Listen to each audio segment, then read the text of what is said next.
Surmonter les peurs qui surviennent après une rupture amoureuse.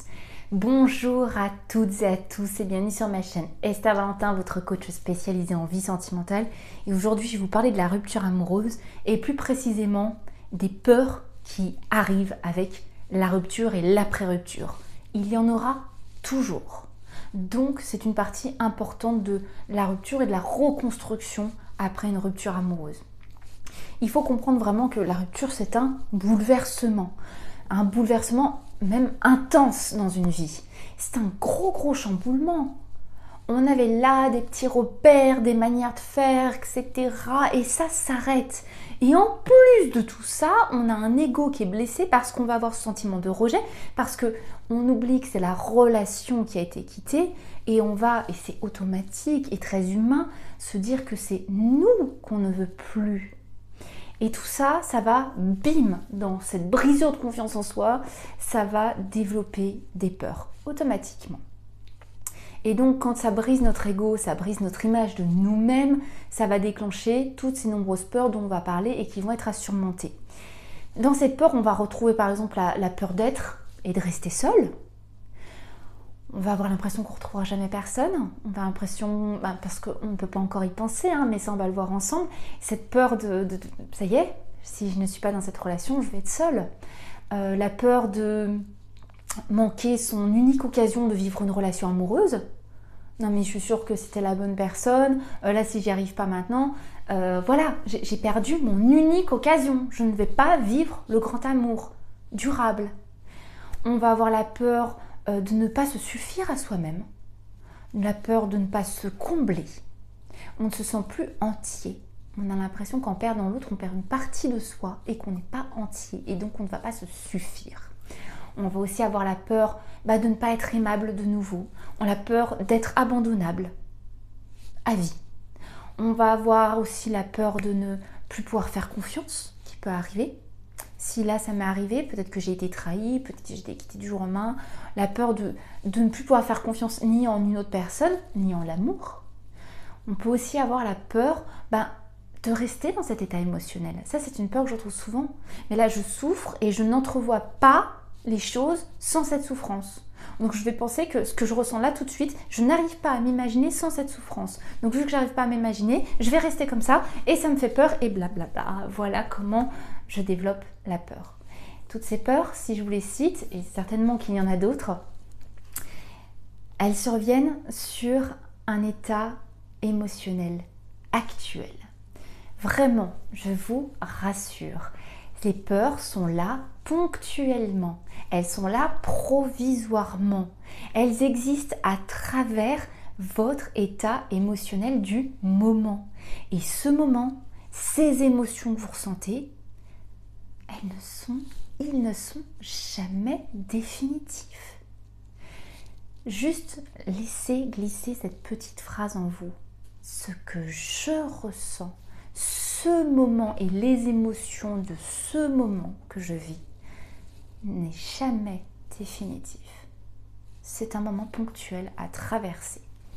Donc prenez conscience que entrevoir votre avenir actuellement, aujourd'hui, quand vous êtes en train de souffrir de cet état émotionnel, de ce moment-là, ça va être complètement faussé, ça va être filtré par vos émotions. Si je suis en train d'essayer d'anticiper mon avenir, de me projeter, je ne me reconçois pas tout de suite avec une personne, donc je vais finir seule. Si je ne suis pas dans cette relation, j'ai perdu mon unique possibilité d'être amoureux ou d'être dans une relation. Je ne pourrai pas faire confiance. Oui, je ne peux pas faire confiance aujourd'hui. Je suis seule, célibataire, aujourd'hui. On va devoir rajouter aujourd'hui à chaque fois qu'on essaye d'anticiper un futur. Le futur est filtré par ce que vous ressentez.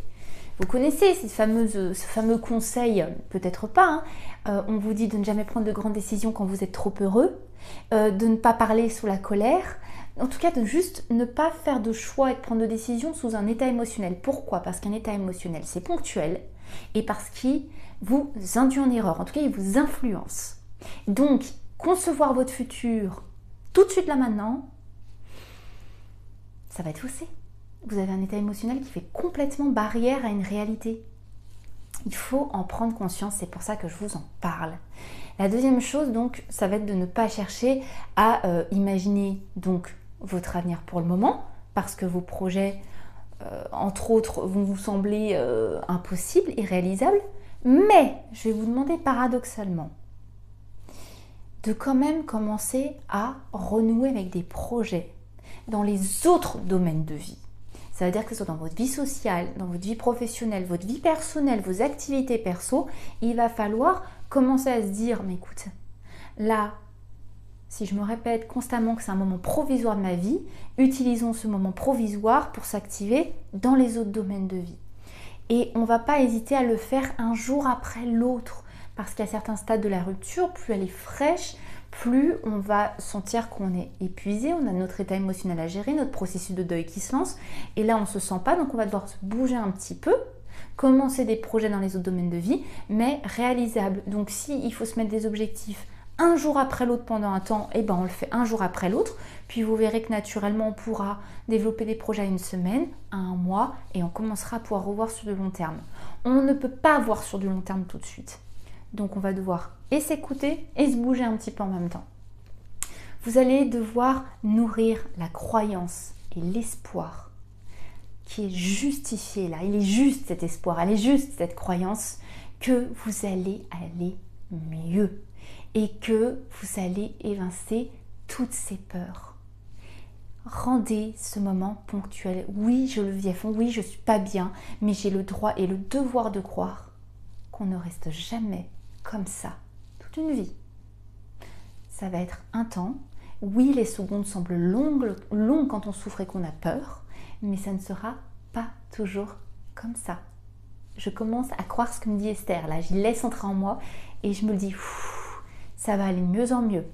Peut-être pas tout de suite, peut-être pas dans une semaine, peut-être pas aujourd'hui, mais ça va aller. Et rappelez-vous que vous êtes entier ou tout entière. Et que vous êtes là pour vous. Là, vous êtes là.